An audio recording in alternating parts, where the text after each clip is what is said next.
guys, so this is part two of our quest about consoles, and now we're doing the future consoles, I should say, and we're going to talk about pre and post E3 because they're both two different things.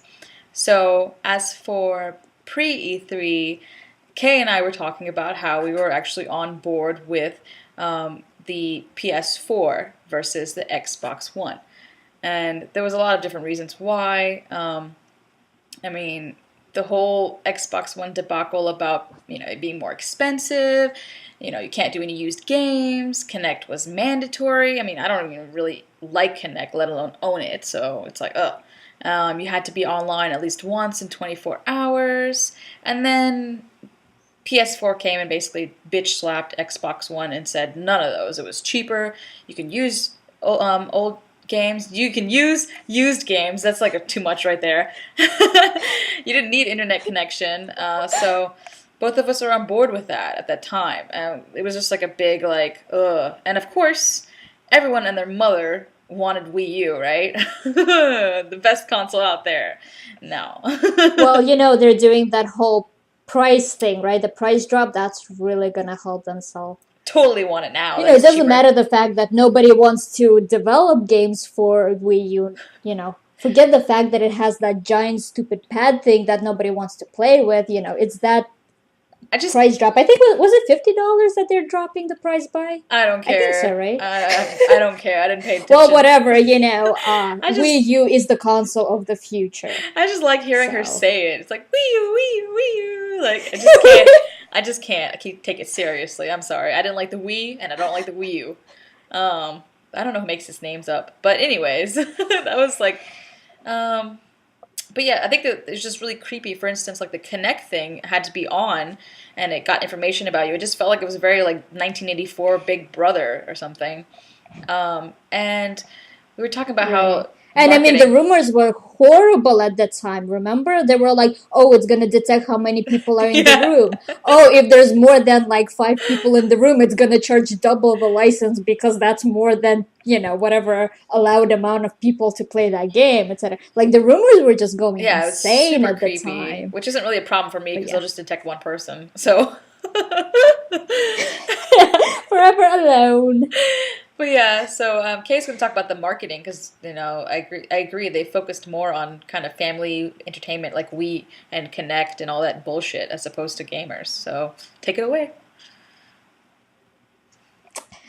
Right, so back when the original press releases were for both consoles, like at first with Sony, we didn't see the console, we only saw the freaking controller, and then, but they did focus, on the actual games that are coming out. They talked a lot about the system, etc. They just didn't show it. And then you have Xbox come in and it's like, well, we're trying to sell you this family entertainment system, and here's a giant remote basically for your living room. And it's kind of like, it makes sense that they want to expand their user base. Obviously, they want to get those casual gamers, etc. But honestly, who's gonna watch like a 2-hour press conference? Your mommy and daddy, who's gonna be buying it for little Johnny, or it's gonna be like hardcore gamers who want to know, like, the insides of the actual console, its capabilities, hardware, software, etc., etc. So when we were watching the Xbox One press release, it just like, it really didn't strike us as anything amazing. It's like, great, we get a giant Kinect that none of us want to begin with. So it's just the way, like, I guess Sony approached actual, like, hardcore gamers and told us the things that we're interested in, showed us all type of cool stuff. So, yeah, I think that rubbed me a lot better than what Xbox One did at the time. But thankfully, after all of that backlash, of course, Xbox One went back on a lot of their policies. So now, now you don't need the internet. I do believe you need the internet for the very first day so you can set up your console. But after that, you don't need the internet. You can turn off the Kinect. It doesn't even have to be plugged in, but it's still going to come in the whole bundle.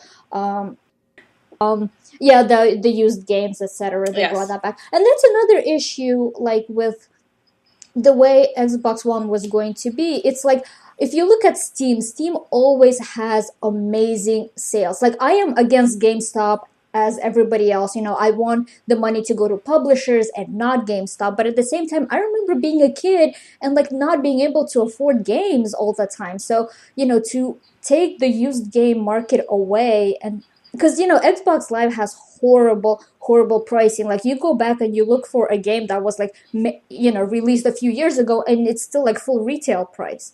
Like, come on, who the hell is gonna pay full retail price when you can go on Amazon and get like a used game for like $5?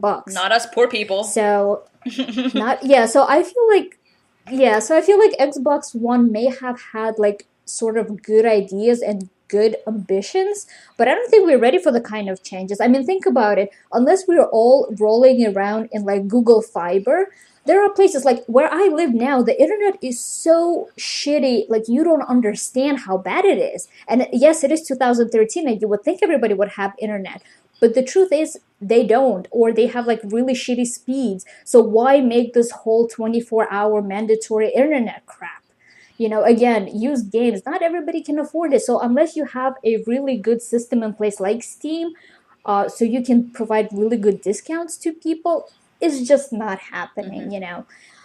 So I don't know. I feel like maybe the next gen they can try that again, and maybe then we'll be able to embrace all the stuff. Obviously, I don't think Connect is ever going to be a big thing, honestly. I don't really care for it But either. It's just kind of weirded me out. Plus, I can't play with tall friends because then like it just freaks out. It doesn't understand that I'm short and they're tall, and I don't like it. But I feel like and I mean, honestly, like you can push a button. push a button. Like you can push a button. Why would you want to like wave your hands like crazy in front of Oh, your yeah. TV when you can push like one button and have the same thing happen? Like, come on, you don't want to wave a giant remote in front of your TV when you can just like change the, what I mean? Some of Like, us just want to sit down and play I our don't know. games and be lazy. What the hell? I didn't want to exercise. That's not that my intention of picking up an Xbox and being like, let's exercise today. No, that's not happening. The only thing I did was like maybe DDR for PlayStation, but that's about it. But I feel like after E3, everything went from like Xbox 360.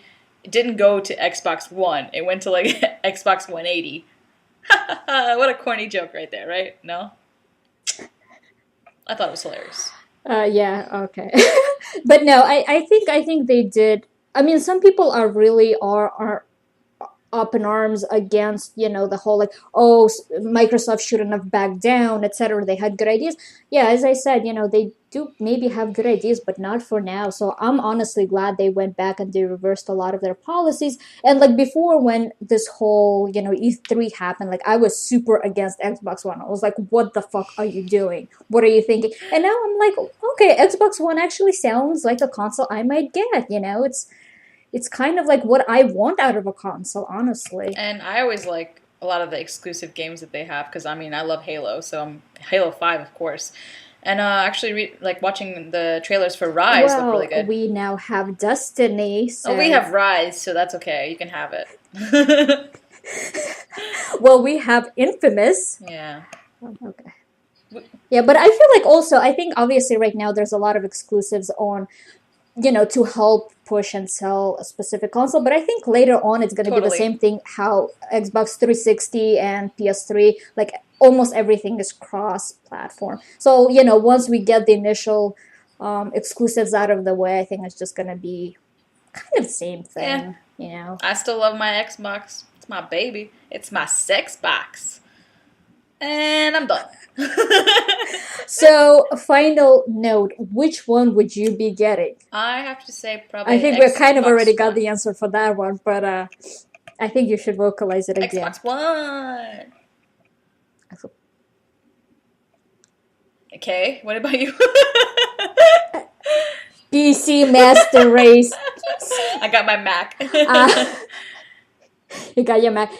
No, honestly, I do want to go back to PC. But since this is not a vlog about PC, I would have to say PS4. Just because PlayStation has been in my family since 2, so it just feels natural. It's like an extension of you. Can't dishonor your family. It runs in my blood. But yeah, but now I have really nothing against Xbox One. So if they do have exclusive that I'm interested in later on, I actually have no problem getting it also. And I have no problem with So, PlayStation. Like I said, I started out with because, PlayStation before I had an yeah, Xbox, so I got no problem with. I can play both. I can play both ways. Bam. yeah. So yeah, I think console wars now kind of, I hope they died down. I think they did after all that stuff got reverted back, which is good. Nobody needs console Yeah. wars. So, They're not fun. so I hope you guys enjoyed this request, part 2 of our other vlog. We still have another request to fulfill, so look out for that. And if you have any more requests, again, it can be about gaming, it can be about anything else. Um, please let us Yeah. know, and we'll try our best. And please do not request to talk about how fabulous Mel is because she's not. What? Uh, all by myself. I can't sing. That's it. We're done. Bye. K sucks. All right, see you in the next. Yeah. Excuse This is me. a war of consoles and K versus Mel. Who will be the victor? Whoosh. And we're done. Bye.